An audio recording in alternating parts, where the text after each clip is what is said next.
ఇప్పుడు అమెరికాలో ఏదో నేరం చేసినవాడు భారతీయుడైతే భారతీయుడని చెప్తున్నారు. బ్రిటనోడైతే బ్రిటనోడని చెప్తున్నాడు. అమెరికన్ అయితే అమెరికా అని చెప్తున్నాడు. నీగ్రోలైతే నీగ్రోలని చెప్తున్నారు. ఇదంతా ఓపెన్‌గా చెప్తున్నారు కదా!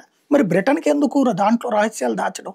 నిన్నేదైతే రైల్లో 10 మందిని కత్తితో పొడి చేసినటువంటి ఘటనలో నిందితులు ఇద్దరు. ఆ ఇద్దరు కూడా నల్ల జాతీయులు అన్నటువంటిది మాత్రం చెప్పుకొచ్చారు. బట్ బ్రిటన్‌లోనే పుట్టారని. కానీ వాళ్ళు అక్కడ నినదించింది అల్లాహు అక్బర్ అని చెప్పేసి ట్రైన్‌లో. అది అక్కడ ఉన్నటువంటి ప్రయాణికులందరూ చెప్తున్నారు. కానీ దాన్ని దాచేస్తున్నారు. అట్లాగే వాళ్ళ పేర్లు బయట పెట్టట్లేదు. వాళ్ళ వెనకాల ఉన్న బ్యాక్‌గ్రౌండ్ బయట పెట్టట్లేదు. వాళ్ళు ఏమన్నా ఐఎస్ఐఎస్ లాంటి తీవ్రవాద సంస్థలకు చెందిన వాళ్ళా?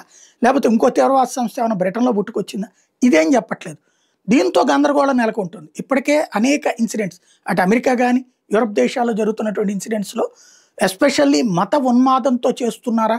లేకపోతే పిచ్చతో చేస్తున్నారా? ఏంటనేది తేల్చుకోకపోవడంతో పోతున్న ప్రాణాలు వాళ్ళవే. బట్ దాని వెనకాల ఒక రీజన్ ఉంటది. ఆ రీజన్‌ని కనిపెట్టి దానికి మందు కనిపెట్టకపోతే, దాన్ని ఓపెన్‌గా చెప్పకపోతే, దాన్ని ఓపెన్‌గా డిబేట్ చేయకపోతే ప్రమాదం పెరిగిపోతుంది.